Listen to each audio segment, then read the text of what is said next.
Hi, my name is Tamara North and I am the author of the book 101 Ideas for Developing a Confident and Skilled Child. My book is available on Amazon, or you can go to www.tenderlittletree.ca and you can order your very own copy as an ebook or paperback. So today's video is I actually interview a parent who's used my book for 2 years. She talks about her experience. It's very candid. She was very honest about her journey with my book, the insights that she gained, how it brought a transformation in her home and her family, her dynamics with her and her children. So it's all in this interview. There's a part 1 and a part 2. I really wanted to make this video because I really felt it would be helpful to parents and caregivers so you can relate to her own journey. I just want to give a very, very big thank you to Tamara's for taking the time to have this interview with me so that we could share her story of her journey with my book and impact it had in her life and the changes it brought in her as a mom and as well as in the development of her children. So I'm so grateful she took the time because I know she's a very busy mom. So I just want to give her a big thank you. So when it comes to making the materials, I mentioned this earlier, but it was hard. It was hard for me to kind of see it. At first in my head I'd see the pictures and then I'd get overwhelmed with everything I had to collect. So I'd bring the book with me to the store. And it's funny though, after a while when you start watching the kids and you see what works and what doesn't, your mind just kind of starts looking for things that you know they'll like. So something that the boys and I look forward to is going to Valley Village. And it's so fun because we go, there's so much treasure in all the junk. So we find something simple like candle holders and tea lights, and then I grabbed them and then we brought them home and Henry was like, look, can you turn the light on? And he figured that out himself, which was awesome to see. I didn't even see the switch on the tea lights. And Henry's like, Mom, this one! And then we come home and we set it up. So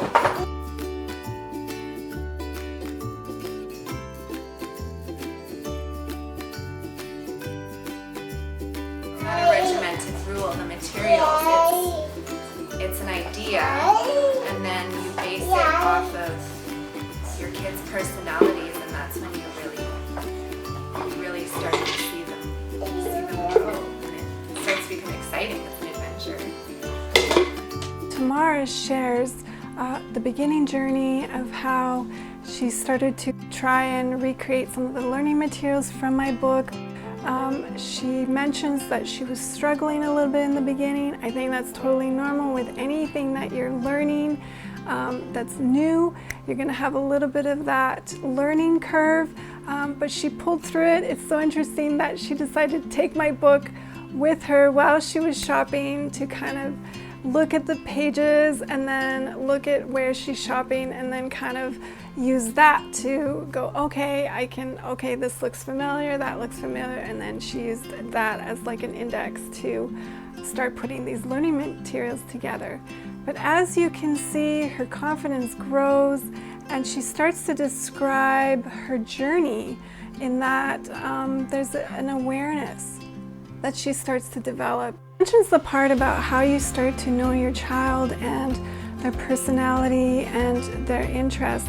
And so this is where the awareness is building in the parent. And so they're observing, they're watching, and then as she started going browsing at places to put learning materials, she started to kind of know this would interest Austin or this would interest Henry. So I really was excited to hear that. Because in my own journey with my own children, I went through the same thing. By observing my kids, I started to kind of know what they would be interested in, what would capture their attention in the learning material that I would create for them.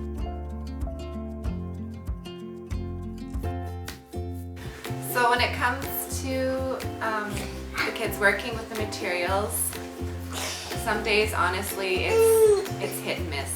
Some days they're really into it. I guess there's no regimented way or set way, at least the way I do it with the materials. I just notice that they pick them up when they want to, when they need space especially. I notice them go to one of the materials and start working on it.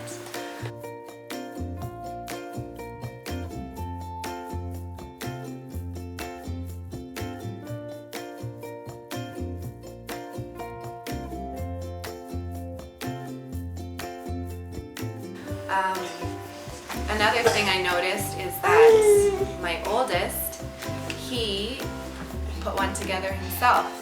So he had a truck that could be screwed and unscrewed with a plastic screwdriver, and he didn't care about it before. And then one day he was like, "Mom, where's the screwdriver?"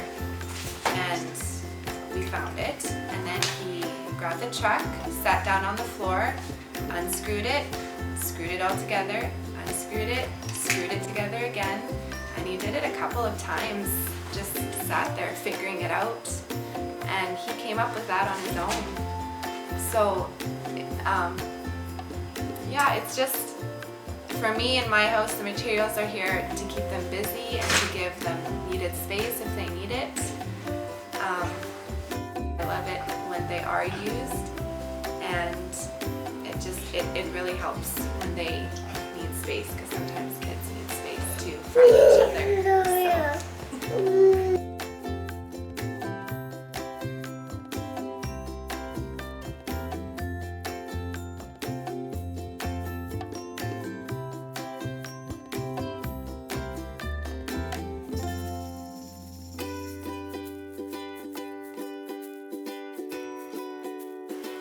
So when I see my kids work with the materials, I also look after some other kids, and I love watching their facial expressions because they're all different.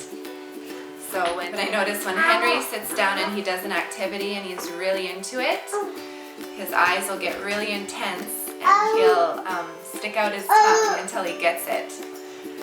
One of the other kids, his friend that comes over, he loves doing activities, and he gets really talkative and really chatty and really excited, and I just really enjoy watching them do their activities.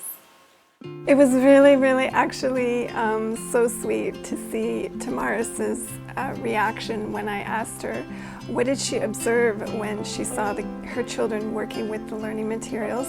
She does take care of other kids as well as her own, and it was interesting that she started to find it really intriguing for her it was their facial expressions, and it's so interesting that she shares this because I go through the same thing. When I would see my sons when they were little, when they would become really focused on an activity, I could just feel and I could see how their little gears in their minds were just moving, and I was so drawn watching that. And it's interesting with Tamara, she's explaining how she sees like their little tongue kind of poking out, and they're just really, how they're so focused and their attention is so drawn to what they're working on, and it actually is one of my favorite things to observe, and I could see that she really enjoyed it as well. This book is so important, I think, and as a mom, it has made motherhood so much more enjoyable. Not that motherhood isn't fun, but sometimes days are long, and sometimes you have to stay in the house. Some days you can't go anywhere, and especially where we live, the winters are long. So it's really easy to run out of things to do fast, and especially this winter, I noticed I would make a point every morning for an hour. We would either sit down and cook something together, and Austin, when he wasn't quite at that point where he could help, I would give him a simple activity to do, and it would keep him busy for an hour. When I'm cooking and Austin can't help, he'll still sit at the table and watch while Henry helps me, and he'll put an activity together. So it's just, I don't know, this book just adds a whole nother aspect to being a mom, because you can, if you are at home with them, you can still help them learn, but it's a fun way to learn, and it's so fun to watch them think and to grow and to sit there for more than 2 seconds without freaking out on you. So I would definitely highly recommend this book to every mom, especially moms in Saskatchewan, but every mom everywhere. It's just such a precious tool to have. So Tamaris shares that she really created learning materials because she wanted her kids to be able to focus on something for long periods of time, something that would grab their attention, something that would help in their development, in their growth, and she could see the changes. She noticed that sometimes her kids really needed space, and that was interesting. That was one of the reasons. And she provided shelves for her kids so that they could access the learning materials anytime they wanted, and that is a typical Montessori way of displaying the learning materials. So I found that really interesting. What you notice as well is not only does the child go through a journey working with these learning materials, but the parent does as well. I went through this entire journey with my own children, and it was one of the most amazing journeys in my life, and that is why I created this book, because I wanted to share it with other parents and other caregivers so that they could create their own journey with the children in their care. And you really do transform, and the way you perceive the child and how you see the little changes in their development. It's the most amazing experience you will ever have, and it was so exciting to see how much of an impact this book had in Tamaris's life and the changes that it brought into her home, especially the fact that she involved her children more in the day-to-day activities, and the children had more of a role, and they felt they had more of a place in the home, that they could help her, and I just thought that was so beautiful.